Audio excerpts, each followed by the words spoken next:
Au lieu pour un groupe de chercher la voie qui est la sienne, ce groupe peut être tenté d'adopter une autre voie qui existe et qu'on lui propose et qui quelque part peut le séduire. C'est le rôle du chef de séduire. Le chef est un séducteur, est un tentateur.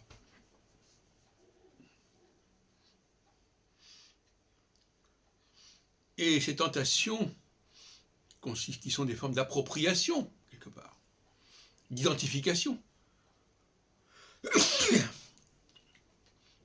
à quelque chose d'extérieur, au lieu de travailler sur ce qu'on est, sur ce qu'on représente véritablement. Il semble qu'à l'origine du judaïsme diasporique, il y ait cette tentation de combler un manque, de combler un vide, en s'appropriant une religion, en se convertissant en cette religion, comme dirait Shlomo Sand. Parce que la conversion, finalement, c'est cela. La conversion, c'est renoncer quelque part à ses propres racines, à sa propre histoire, pour s'approprier une histoire autre, d'une autre forme de vie, de société.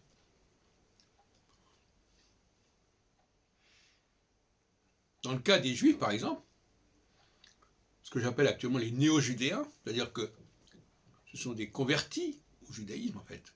Tous les Juifs qui existent finalement sur cette planète sont des convertis au judaïsme, qui n'ont pas de rapport véritablement avec le judaïsme biblique. Et ils auraient bien tort d'ailleurs de s'identifier à ce judaïsme biblique qui est un cadeau empoisonné quelque part. Parlons du déicide par exemple. Parlons de cette question du Proche-Orient, qui est un véritable panier de crabes dans lequel le sionisme s'est embourbé. Et d'un autre côté, essayons de regarder ce que sont les Juifs véritablement, par-delà toute considération religieuse. Qu'est-ce qu'ils font dans le monde aujourd'hui depuis quelques siècles? Et là, c'est un autre son de cloche. Ils jouent un rôle dans la société. Ils contribuent de manière remarquable à un certain nombre d'avancées dans des tas de domaines. Aucun rapport avec le judaïsme biblique. C'est pas la peine de connecter ces deux choses à tout prix, faire le grand écart, d'inventer un roman pour relier ces deux choses, ces deux phénomènes, la Bible et la présence du judaïsme moderne depuis le Moyen-Âge, disons même, bon. Dans le domaine de la médecine, de la science, de l'art, de la philosophie, etc.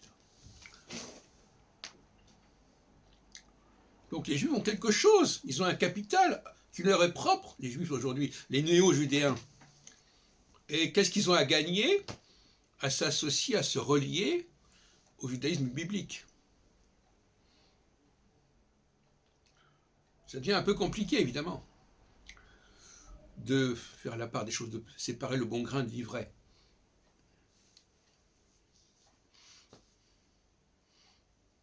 Mais il n'y a pas que dans le domaine du judaïsme, j'en ai déjà parlé, que ce problème se pose. Dans des tas de domaines.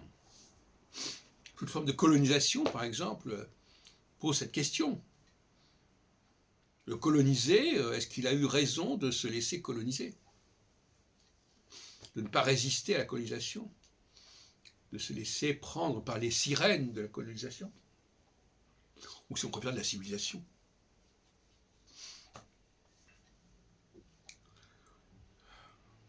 Il n'est pas facile, une fois qu'on a cédé à la tentation de s'approprier une identité qui n'est pas la nôtre, de revenir en arrière en disant mais alors Finalement, moi, qu'est-ce que je suis réellement, par-delà tout ce que j'ai pu emprunter, à gauche et à droite?